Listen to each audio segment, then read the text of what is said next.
so fetch. Hey y'all, welcome back to the channel. If you are new here, welcome. My name is Kaiya, and today we are going to be listening to the band Amon Amarth.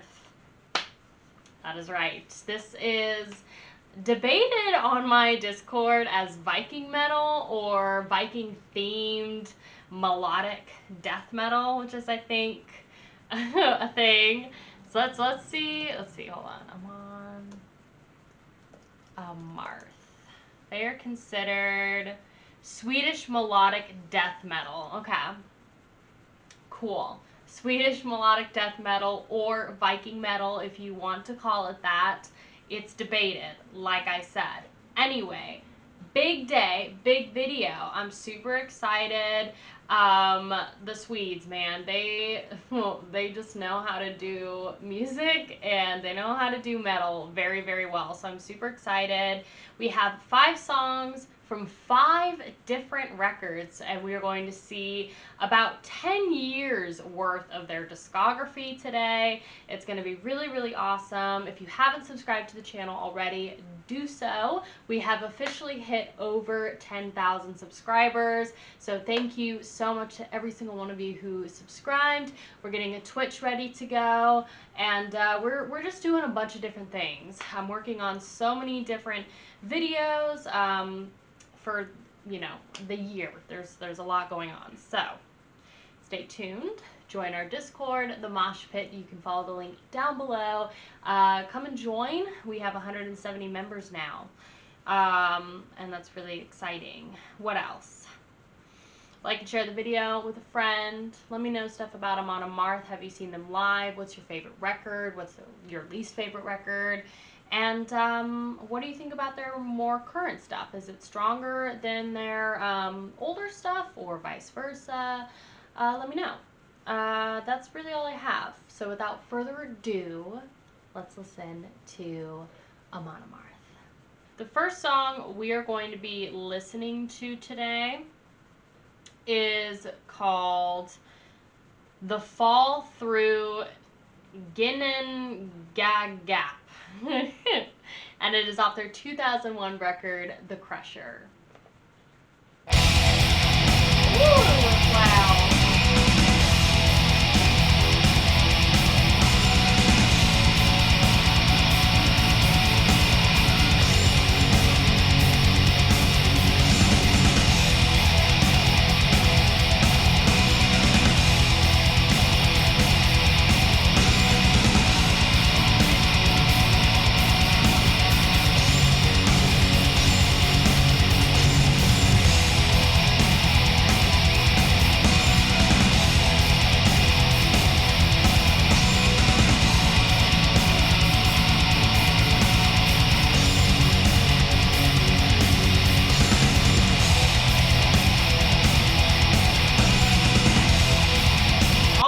First impressions, I really like the riff that this guitarist is doing. In my mix, it sounds a little buried, but I really like it. I don't know. It's catchy. I do like it. Really strong start. Nothing much has really happened so far, but I feel like we're about to like kick into something very intense.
I mean, I think that they're keeping the same It's at the same level, so there hasn't been any changes or any significant changes really.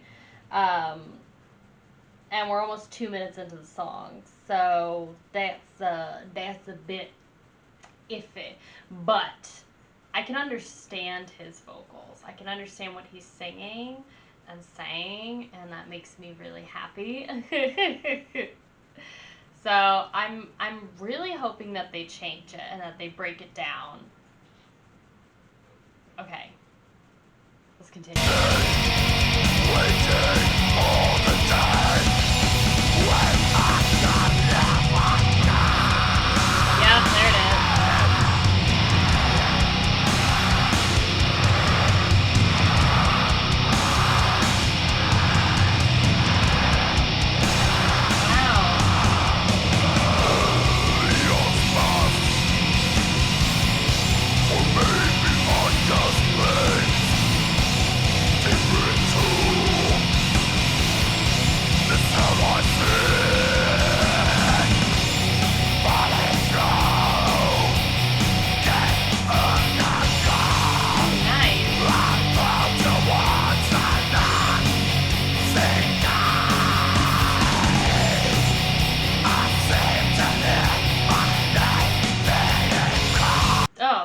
Is really nice. The groove, there's like 3 different sections that happened.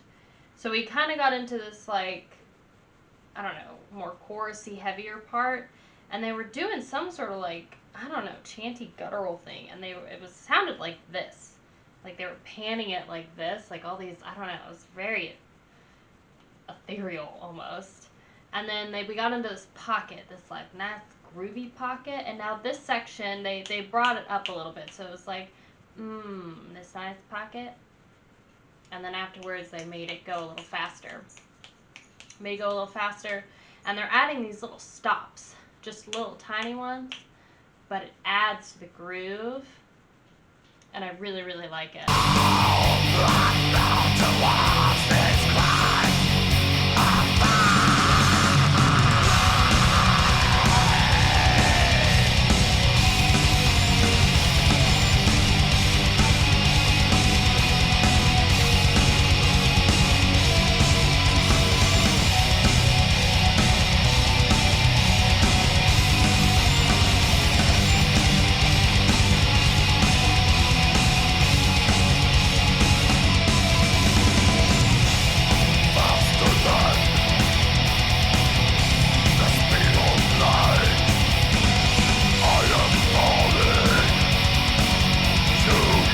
The pan is a little odd. I'm not gonna lie. It's a little odd. They've got the higher end of the guitar here and all of his cymbals all the way over here. His vocals are kind of like here, and then the lower end of the guitar is here. I can't hear the bass at all, but it's like all the high end is over here with just that low guitar end. It's a little off-putting. I want more of the drums to be like centered and I want more of that guitar. I want more of it.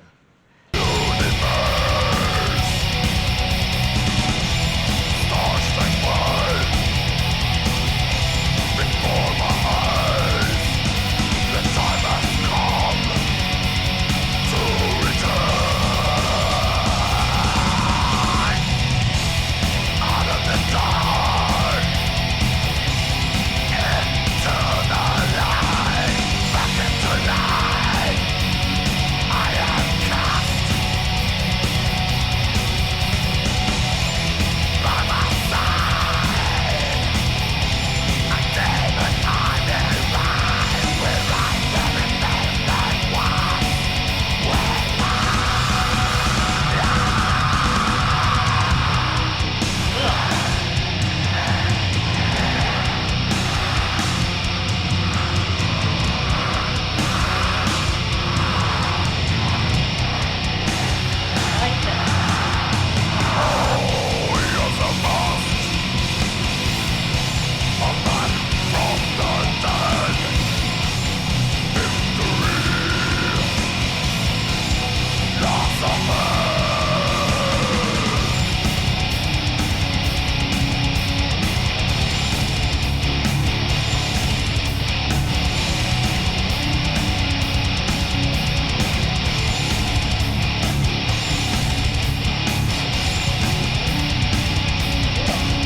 That's how it ends?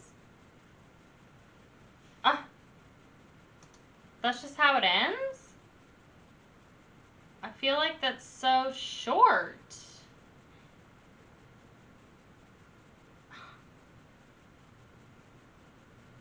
Wow. I feel like that was very sudden. I don't know if that was like a mistake on YouTube's part or not, but that was very sudden. The ending there was also, it was just fat. That breakdown is fat and it's gritty and it's just perfection, and I want the rest of the song to be like that. I feel like this song is kind of one of those like slow burns where most of the song is kind of the same. They hint around, Spooner, my gosh, Bubba. They hint around at this like kind of breakdown section a little bit, and then they go back into this like kind of monotonous groove, honestly. But the breakdown, at the end, then they give it to you longer, and it's just, it's saucy, it's sassy, I love it. And the guitar is doing another, like, change up, da-dun-dun-dun, something like that, that really adds to it. So I feel like it's one of those, like, slow burns, and they I don't know, they make those breakdowns something that you really, really want to hear. So it's stronger when you do hear it. The comments say, once I was, now I am no more. Oh, those are the lyrics. One of the best riffs. One of the most underrated Amon Amarth songs. Imagine if they re-recorded this album. They absolutely should, because just from what I heard, it's a rough pickings, but, you know, sometimes it be like that. Sometimes it be like that. Alright, let's go and look at some of these lyrics, shall we? The fall through Ginnungagap.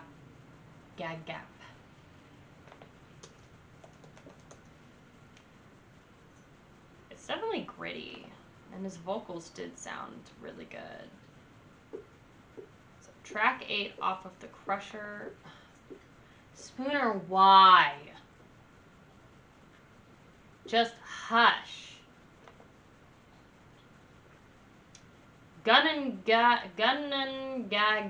is the bottomless abyss that was all there was prior to the beginning of the cosmos, and into which the cosmos will collapse once again during Ragnarok, the twilight of the gods, only to be reborn as the cycle completes itself. As the Eddic poem Volupsa, the insight of the series, describes the time before the cosmos existed. What are we talking about? That was the age when nothing was. There was no sand, nor sea, nor cool waves, no earth, nor sky, nor grass there. Only Ginnungagap. Gagap. Yeah. Ginnungagap. I got it. I just have to put myself in, like, Viking mind frame. I wanted to find a Viking hat, but Halloween's not here yet, so I could order one, but, you know, I just didn't want to do that. Spinner! Stop! The Old Norse word gap means the same thing as it does in modern English. A void, an empty space. The meaning of the ginning element, however, is far less certain. The best guess anyone has come up with so far is Jan de Vries's suggestion of magically charged, a theory that has gained widespread acceptance. Magically charged void? Is that what we're talking about? Once I was, now I am no more. A burst of flames threw me into oblivion. The life I knew seems distant and unreal. A fading dream, a memory I can't recall. Am I real? I can no longer tell. A notion tells me I still exist. Infinite dark, through this void I float, resting, waiting for the day when I will live again. Eons pass, or maybe I just blinked deeper into the hell I sink, falling through Ginnungagap. I'm pulled towards an unseen gate. I seem to hear my name being called. I float towards these cries of fate. Interesting. It's almost like he's in the void between, like, heaven and hell, or, like, between life and death, and maybe he's on his way to hell or something like that. That's kind of the vibe. This magical void. Or it could be something a little more ethereal since it's like Viking themed. I don't know. It's very cool. It's very cool.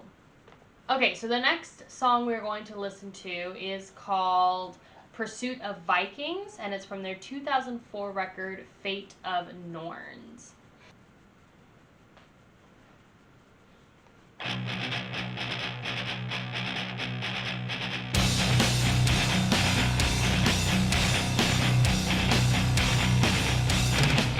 Chuggy, chuggy. Ooh.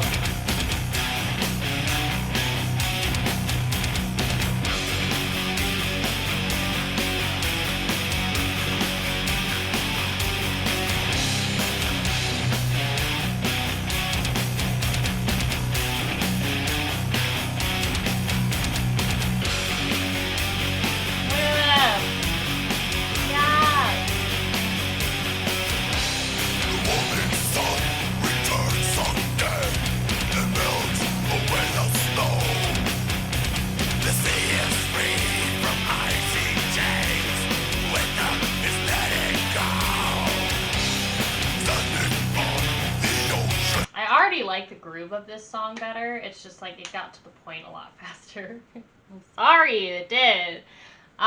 His vocals sound a lot cleaner. Also, he kind of looks like Alexander Skarsgård. A little bit. He's huge. He definitely looks like a Viking. Giving me Alexander Skarsgård. Spooner. Stop. Giving me Alexander Skarsgård vibes for sure.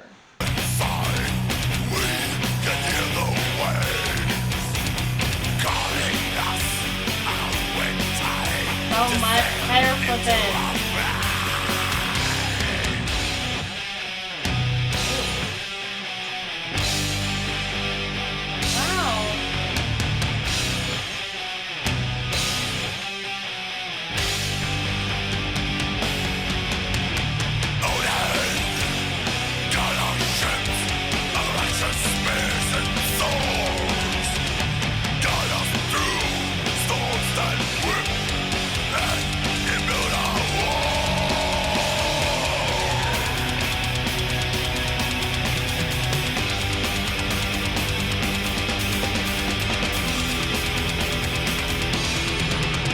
There's so much synchronized hair flipping too, and I freaking love it. They're able to do it. I have hair that long, so I could do it, but I don't want to whiplash my dang headphones. But I love it. Just a bunch of windmills. So much windmilling. Also, this little breakdown section before this, kinda, where they pulled everything back and just let the guitar kind of like wail,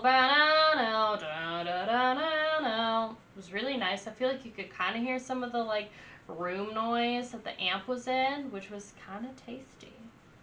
It was kind of tasty. Personal opinion, but I still feel like the mix, I want them to re-record this. I want this to be remixed and remastered real bad, okay? Real bad. Because, if it was, it would be perfection.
riff is like, it's so in the pocket and like something you could totally sing along to. Something like that. I really like it, and he's relentless with it. I just love when they pull everything back. That's my favorite part. And I love when he like starts off the, I guess it's like the chorus where he's like, Odin. I like it. It's definitely something that like I could see myself singing along to and vibing more to.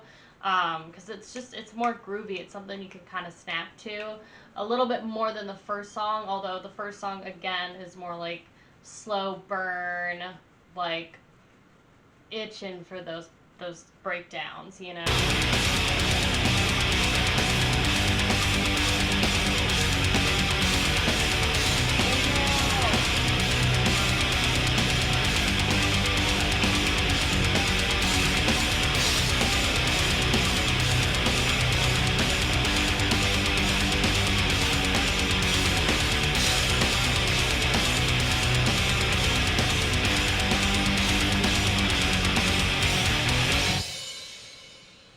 Nice, and they just end on that up-ho.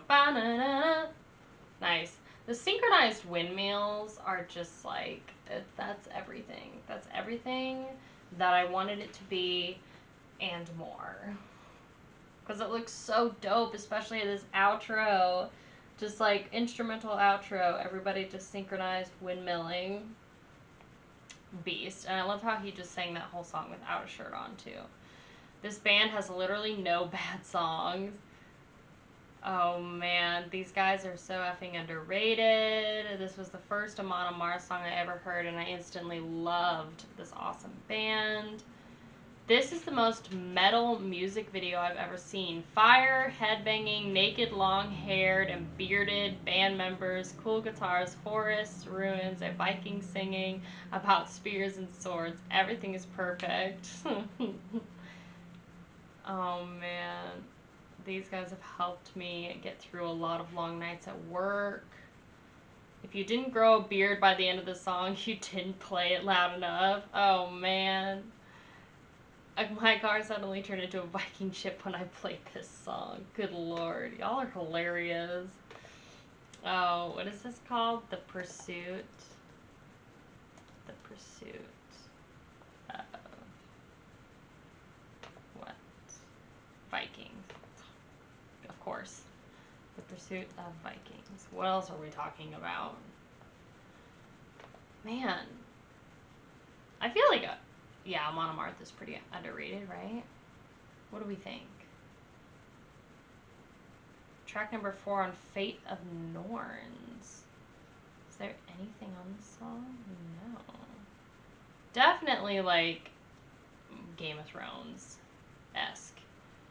But it's an interesting take because it's not like Game of Thrones like background music like Epica was, you know, where Epica was definitely more like legitimate, like cinematic stuff. This is like Viking themed, melodic death metal, and so it's like we are Vikings and we're singing modern metal, you know, which is really cool. So it definitely makes me feel like I'm this like barbarian that's just like taking out all my aggression on the world.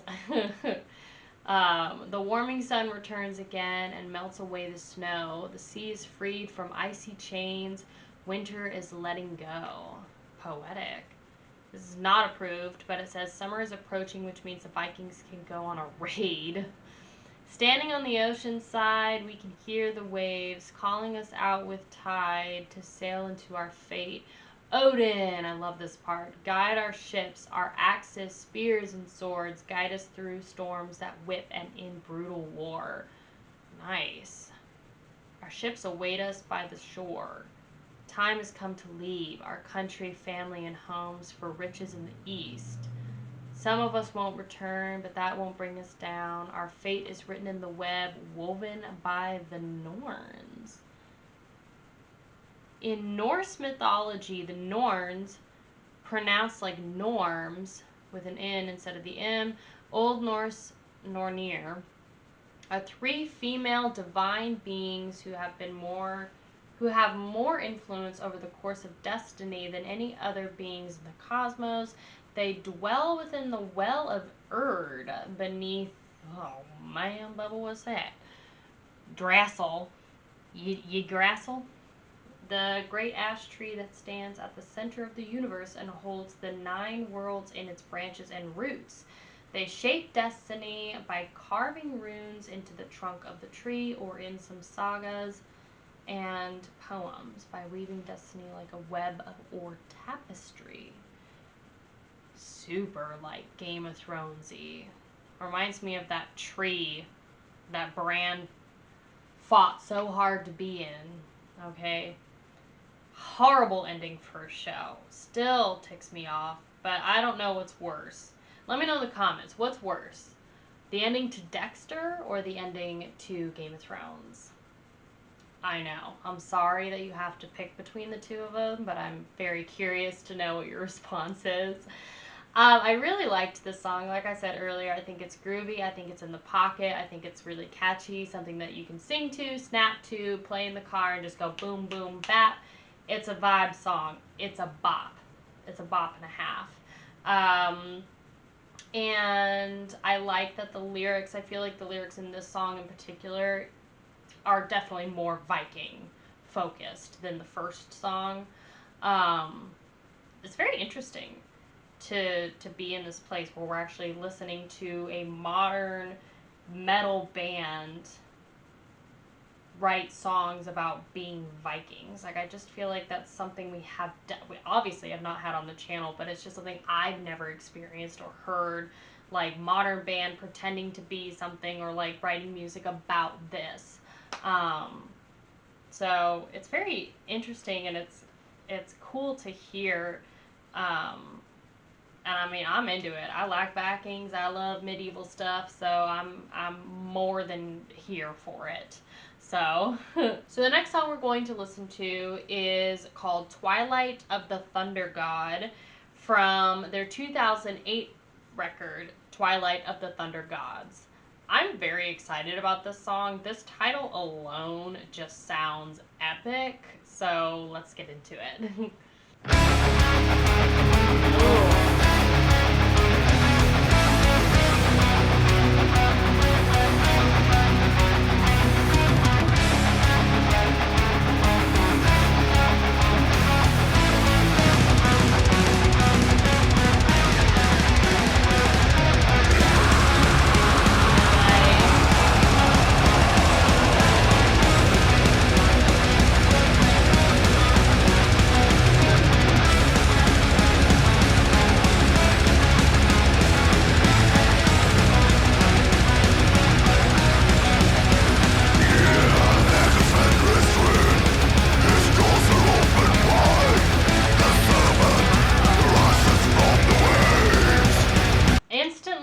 Impressions, the production on this, is this a remaster? Hold up. I'm listening to it. It's not a remaster. It just sounds so infinitely better than the other two songs, production-wise and mastering-wise. Oh, God, this is nasty. I knew it was gonna be nasty if it was amplified and better. Dope. I love the contrast between the two guitars. You have one guitar doing like kind of like things super fast, and then the other one is kind of picking and choosing, and it's a little staccato notes, sort of. It's like but it works, and I love how his vocals come in so strong, and then over all of this, it's just like, it's epic. Also, the album cover for this is fire. I don't know what they're fighting, but it's looking like a big old dragon, lizard, crocodile, demon thing. Dang, Bubba. Alright, give it to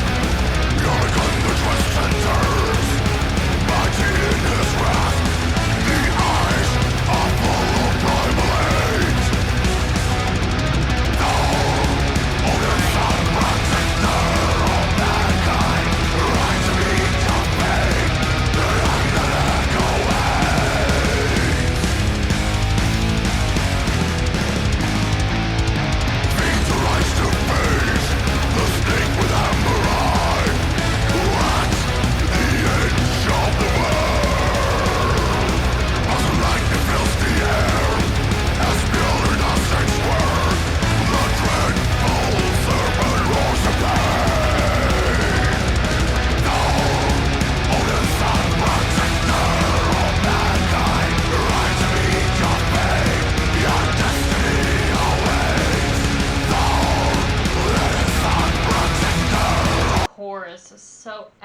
catchy, dude. This is my favorite song by far out of what we've listened to. Super punchy, super catchy chorus, and the vocals, that's exactly what was missing in the other two songs, were layered vocals and effects on those vocals. Those other two mixes were super, super dry, very bare bones, and this one they played around with it more.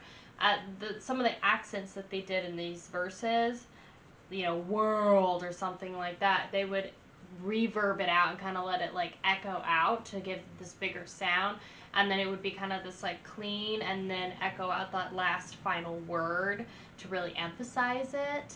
And also he doubles his vocals in these choruses, and I think there was another part too where he doubles the vocals too, so it really gives it this nice big sound, and that's what was missing in those other two songs. This just has such a massive epic Viking sound, and that's what I really, really love about it.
Just got massive chills. That song was so good. Overwhelming and so good.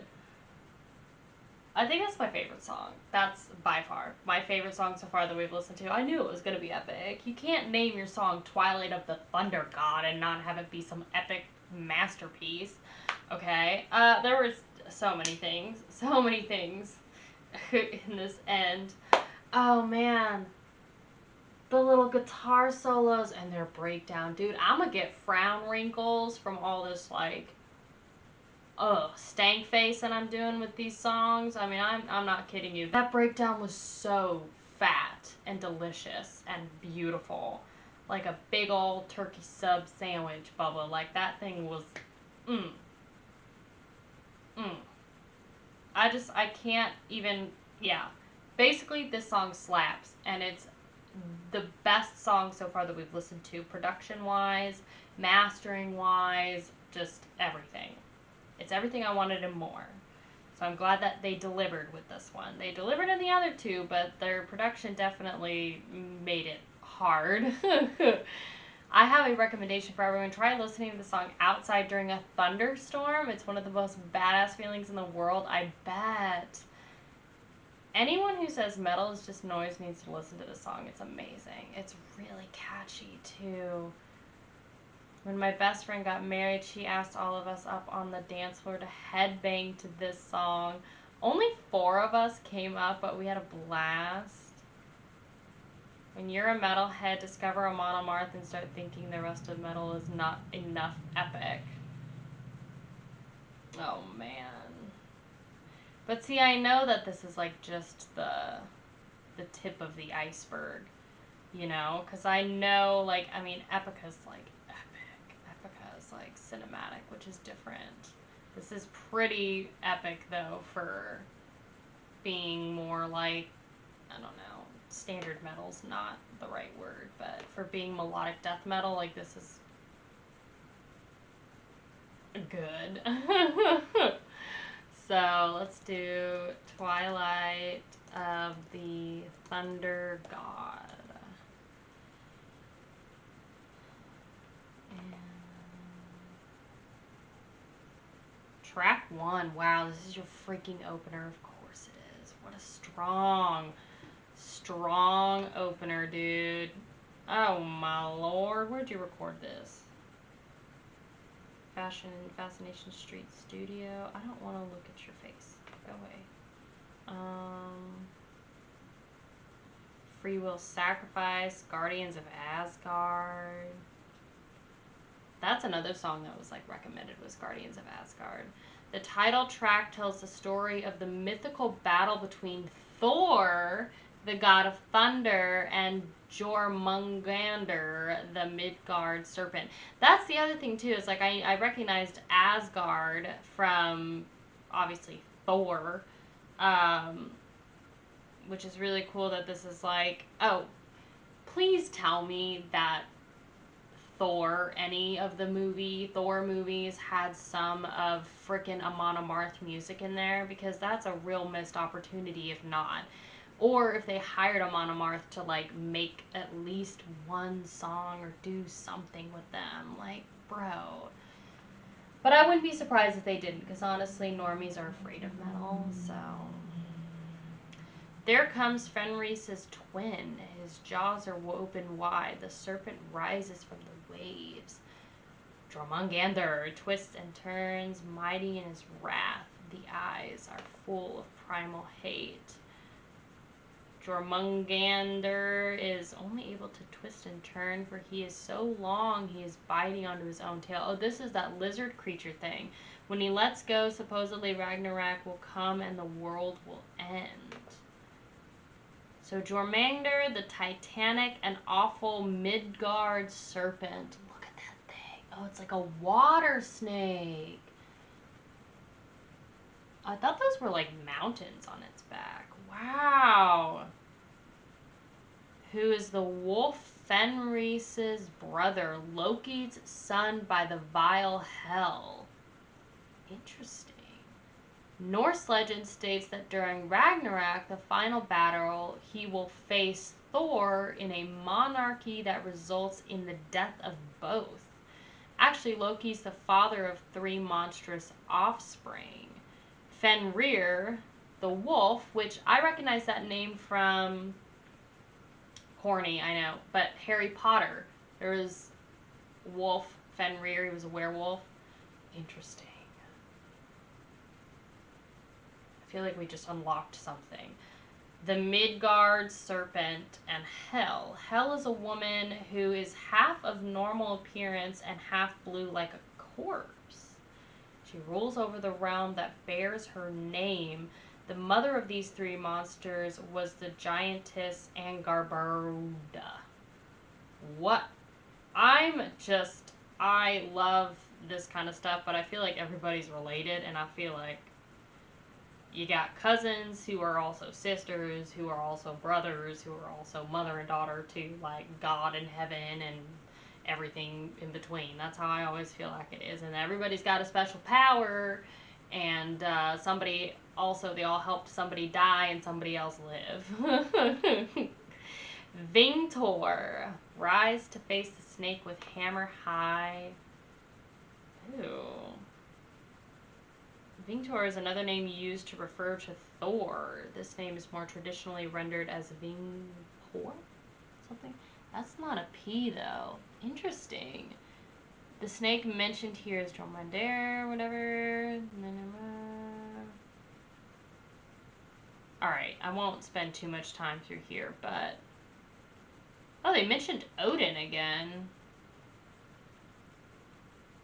Thor is the son of Odin. Is another name for the goddess of the earth. Jorho, Thor's mother.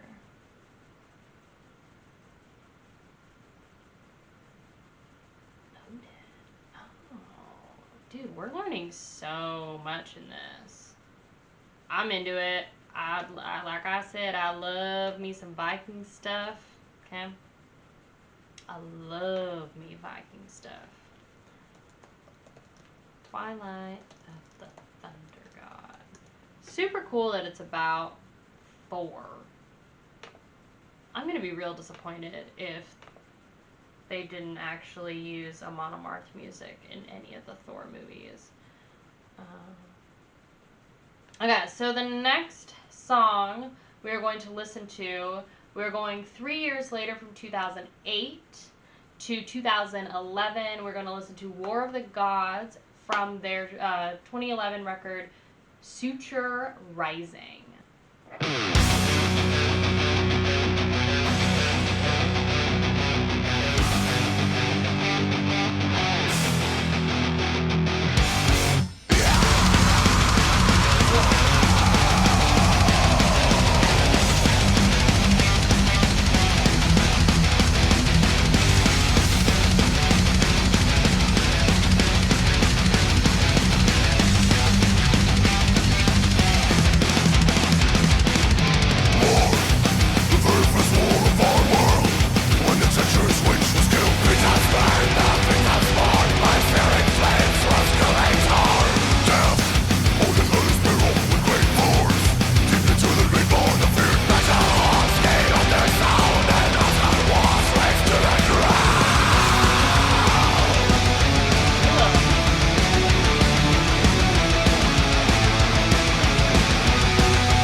Impressions, obviously the production and mastering again is amplified to where it needs to be.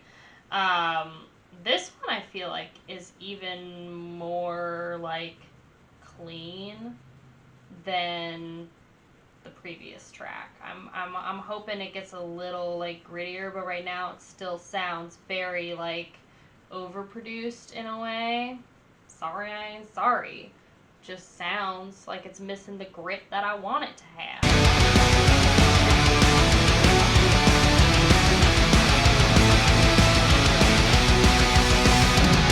The father felt defeat, and I was a fool, without Mimer at his side, and I could not rule. In a field violent rage, Mimer's blood was shed, when you owned and scorned his sins. Severed head.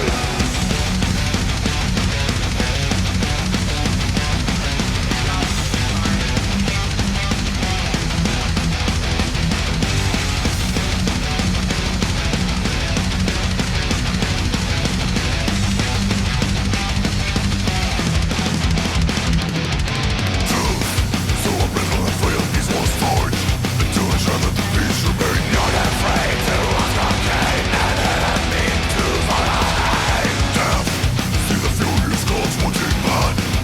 Nice. I really love the double vocals. Death. I love that he's like doubling that section, pulling back, doubling another section, pulling back, and then he's like, again, doubling that, I don't know, longer lyric where he's doing more of this like thicker guttural. It's a really, really nice way to emphasize the lyrics. I'm liking it. Also, again, just like gritty. I don't know. It's not gritty. I lost my train of thought. Don't include any of this.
song. This song is epic. I know we're about to finish, but I just want to point out that, okay, the solo was delicious.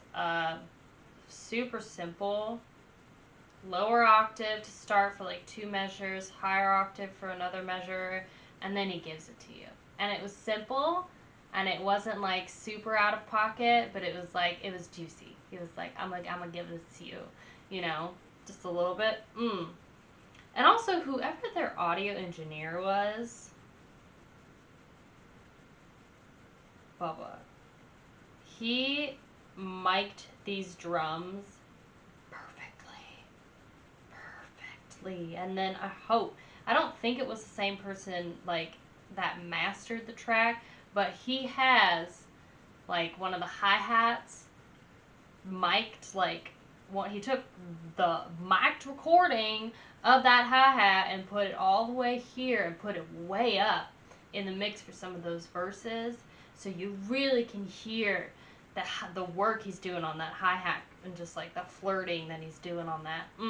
Sounds delicious. You can hear the drums perfectly. You can hear almost like, I don't know, it's just like the room noise. It's crisp and clear. It's just everything that I would want. So at first I thought it was like a little too clean, but it grew on me. The second half of this, like 2/3 of the rest of the song, it's there. Beamer's blood was shed. Went to Odin's court they sent. Beamer's severed head. The father felt defeat. And it was a fool.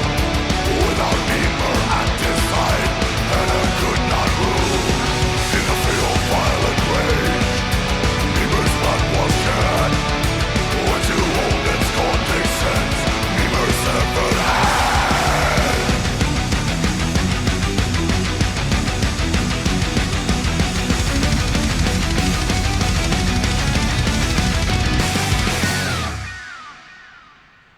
Nice.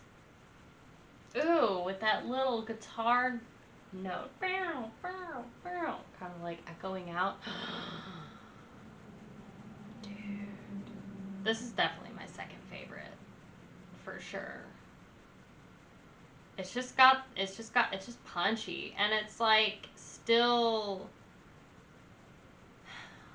it's commercial sounding, but it's like not in a bad way. It's just like, it just keeps moving and throwing punches, and it's really listenable and something you can snap to, and it's just really catchy riffs is really what that means. There's nothing wrong with having a commercial sound. So one of the best songs to listen to in lifting weights. The riff is just too awesome. I should work out to this now that I've got some Viking metal. I'm a girl, and this song gave me a beard. The solo in the middle of the song is just epic. It really is. He really teases it to you also. I thought my metal phase would end at 18 right now when I get my stuff together and went off to college and all that fun stuff. 2 years after graduating college, I'm still listening to this at work while developing games. Nice. Norse mythology and metal has got to be the best combination since socks and sandals. Oh, God. Just no, Bubba. Just no. Don't. You wear socks and Crocs. That's... Oh, God. Oh. If that's your combo, I guess more power to you, Bubba, but I do. Oh, God. I was just so sad to see Crocs come back into style. Those things are mad ugly. More power to you, though. You know, if you can rock a good Croc, like, I respect you. Ain't no judgment from me, you know. Who am I? I'm just mentioning my opinion, so. Alright, this is track 1 of Suture Rising. Just dope album cover. This looks like that scene in Game of Thrones when Daenerys' dragons are burning all those carts with Jaime Lannister there. That's about when the show was starting to go downhill. War, the very first war of our world, when the treacherous wench was killed, 3 times burned and 3 times born, by searing flames was Golving torn. death, Odin hurled his spear off with great force deep into the great Vanna Fjord. Battle horns gave off their sound, and Asgard was razed to the ground. The war between the Vanir and Aesir gods is being interpreted here. At one point, Odin destroys the Vanir army with his spear, Gungnir. I forget that they name their swords. It is said that the treacherous wench, Golving, is Freya of the Vanir, as she comes to Asgard and offers her advice to the Aesir. They soon grow suspicious of her and ultimately attempt to burn her, but she is reborn every time. Fierce. Dude, I just want to, like, watch Thor now. I really only liked the first movie. The Vanir felt deceived. Hænir was a fool. Without Mimir, everybody's got an ear. At his side, Hænir could not rule. In a fit of violent rage, Mimir's blood was shed, and to Odin's court they sent Mimir's severed head. Bars. At the end of the war between Aesir and Vanir, Hænir and Mimir are given to the Vanir as hostages. Hænir soon becomes very respected because of his wisdom and the advice he offers to the Vanir. However, he was a god who wasn't exactly renowned for his intelligence. Mimir, on the other hand, was, and had been feeding Hænir the advice. Truce so a brittle and frail ease was forged. Odin. What is this? Oh, Swedish. Meaning the following verbatim, more or less. Odin took the head and anointed it with herbs, which prevented it from rotting. He sang his sorceress spell so that Mimir once again could talk to him. This is an explanation of how Odin brought Mimir's head back to life. In the future, he would place Mimir's head in a well to which he would go when in need of advice. He would also sacrifice his eye in order to gain total vision. Dude, this is so much more than just like Viking metal. I don't know, it's just like, it's really cool how they just take these, like, it's not Greek mythology, is it Nordic mythology? I know I've said it in here, but it's cool that they're taking this sort of like mythological story and then just like adapting to it with every single record and every single song. And it's like they keep mentioning Odin and Thor, and it's almost like they're like, let's follow this story. And the first song, or the previous song, was about Thor and this like massive battle he needed to have with this water snake.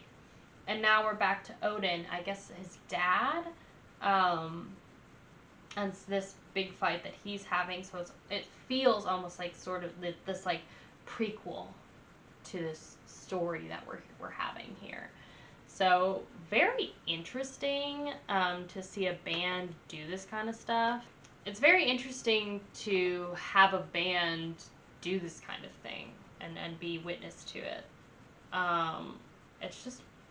It's just fun and cool. It's like, who doesn't like medieval Vikings and gods and superheroes and that kind of stuff? I don't know, just superpowers and just large creatures in the sea, and just, it's cool. And mythology and storytelling, it's like, it's just fun, and I love that that's just what it was based off of. It's like, let's just write music about this kind of cool thing and we'll just be really fun about it. So a lot of respect. We have one more song. We are jumping to 5 years into the future with Raise Your Horns from their 2016 album Jom's Viking, is I believe what it is. Wow, look at all these. Do you want more? Yeah! Oh my. All right. Well, it doesn't matter if you have a drink in your hand or not. The pit's already open. To raise your heart.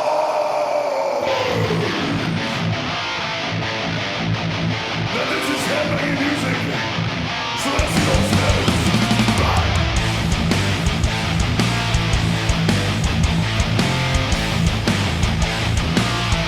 doesn't surprise me at all that all of these dudes are massive, like tall-wise. They all look like Vikings. They look like they're rocking at least 6'2".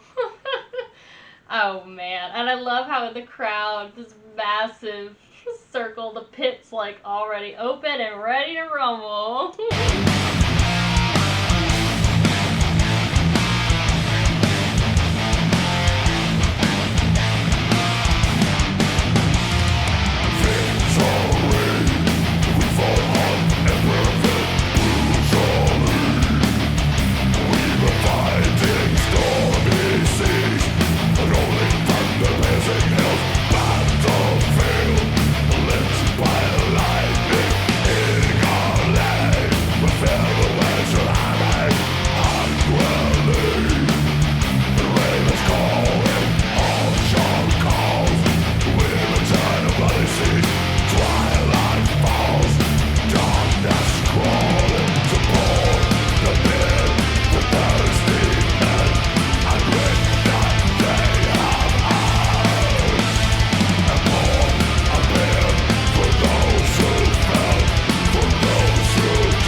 Expect nothing less from a festival that's like professionally filming their festival, their performers, but really nicely recorded both film and song wise.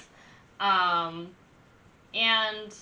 I feel like this song is like a Viking celebratory sort of like post-war feast type song. It's like raise your horns, like we won the battle or something, or we conquered something. That's kind of the vibe that I'm going for. Also love that there's so many people that are crowd surfing in all of this.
Is just screaming this chorus. I mean, because the song wants crowd vocals to sing "Raise your horns," because we're all cheering and celebrating and stuff like that. So I bet we could hear them scream, and I really like that. Also, I love that they're still synchronizing their windmills. The lead singer has significantly longer hair, just by a few inches, but I love that they're still it's synchronized. I freaking love it.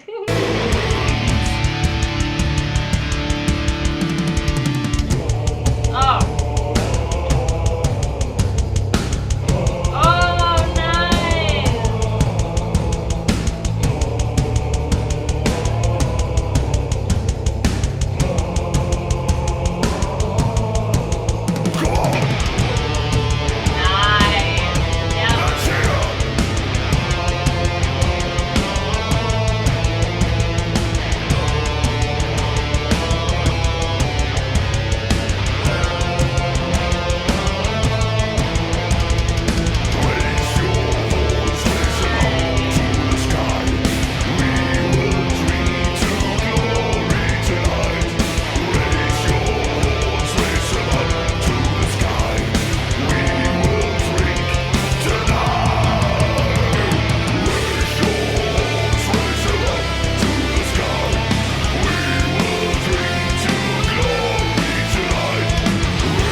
the group vocals in the end.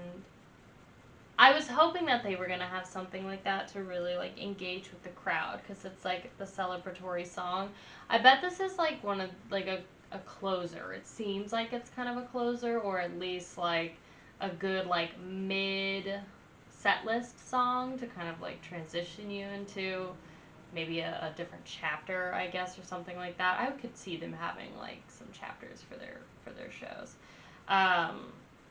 The only thing I noticed was, I mean, there's nothing bad about it, again.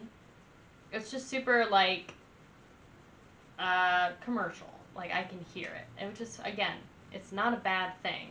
It just means that it's catchy, it's listenable, and it's here to sell records. So it's less, like, out of the box and more like, here's, you know, kind of a formula that you're going to notice, you know?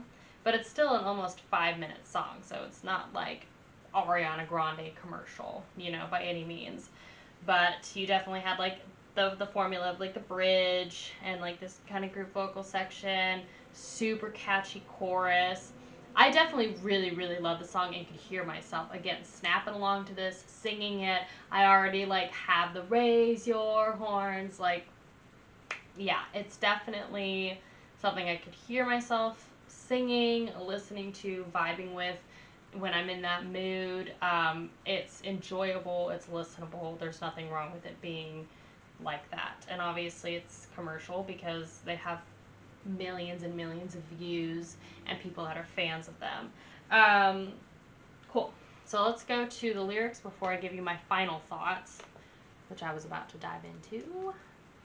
This is Raise Your Horns. Also, I would expect, you know, after being signed to a major label and stuff and seeing so much growth and so much popularity, even though they are underrated, as some people have said. I mean, that song's from 2016, so I would expect there to be a change in the songwriting in that regard. That does happen. I mean, there's a huge leap from the musicality and just growth as people and as musicians from, like, 2001 to 2016. Obviously, if you don't change your sound or develop or change as a person in 15 years, like, something's wrong, okay? Track 5 on Jom's Viking. Ooh, now we're in the snowland? No. This is oceans. Okay, cool. I like the cool toned, though. We've had warm toned album covers so far. A great battle has been fought and the main side has won. Basically, yeah, it's just like victory, we fought hard and prevailed. Brutality, we were fighting. Stormy seas, rolling thunder, piercing hail, battlefield lit by lightning. So pour the beer for thirsty men, a drink that they have earned, and pour a beer for those who fell, for those who did not return. Warriors are celebrating their victory while commemorating their fallen comrades. Yeah, I think this is just like a super simple, celebratory, let's all get together, have a drink, have a feast, you know, it's the post-war feast, like you see in Game of Thrones. And I really like that they wrote a song about that, because all the other ones have been about, like, obviously war, Odin, specific characters, we're fighting this, we're getting off the ship, here's my sword, and this is really just like with their fans, let's all come together, we're celebrating, we're doing this thing, raise your horns, raise them up to the sky. I also really liked that he had his horn.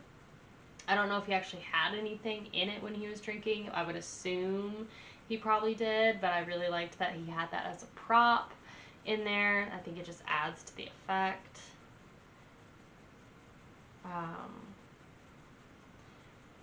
Yeah. Just a really good, like, again, crowd interacting song. Distributed by Sony Music, yeah. Metal Blade Records.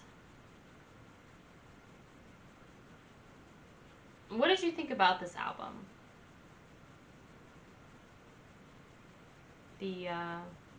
This is hard. Something for me and some of my Viking friends to vibe with. Yeah. It's still really cool. Vengeance is my name, a dream that cannot be. Back to Northern Shores. I'd be curious to hear what their like most recent records sound like. All right, so that is the Amon Amarth reaction. So final thoughts. I definitely really liked this band, and I think that they're very unique in the way that it's all about Vikings, you know, which who doesn't like Vikings? Again, totally up my alley. Really, really enjoyed it. I think that they're just a fun band. I think the whole concept is fun. I think going to see them live is just fun. It's like, let's go feel like Vikings, and like it's begging for you to dress up like a Viking or wear something like Viking-esque, or just feel different than just listening to regular like melodic death metal, I guess. It's a very unique way to write your songs. It's a very unique way to be as a band. I think, if it hasn't really been clear, the production, mastering, and everything definitely grew over time, which we've seen before with Dying Fetus and a few older like Cannibal Corpse records. It kind of is just the thing with older records, you know, either less funding or just like, you know, home recording style thing, or just like with the technology of that day. Sometimes it's just super bare bones, and that's just how it is. So it definitely felt just super bare bones for those first two songs that we listened to from like 2001 to I think 2004. It was pretty bare bones. But man, as soon as we leap to 2008, I mean, we're only talking about a 4-year jump from that second song to this third song. Instantly, it was automatically better. And it was just, the production was everything I wanted it to be. They experimented. Kodah?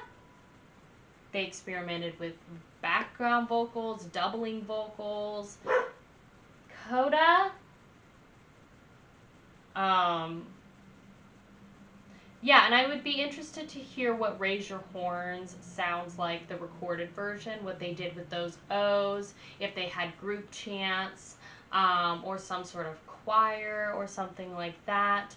I think that's the only thing that I feel like is missing from Amon Amarth's discography, at least with these 5 songs, is there was a lack of kind of those more medieval elements. They definitely focused more on the Viking aspect through their lyrics and kept it very melodic death metal, and just kept it very standard for melodic death metal with lyrics about Vikings.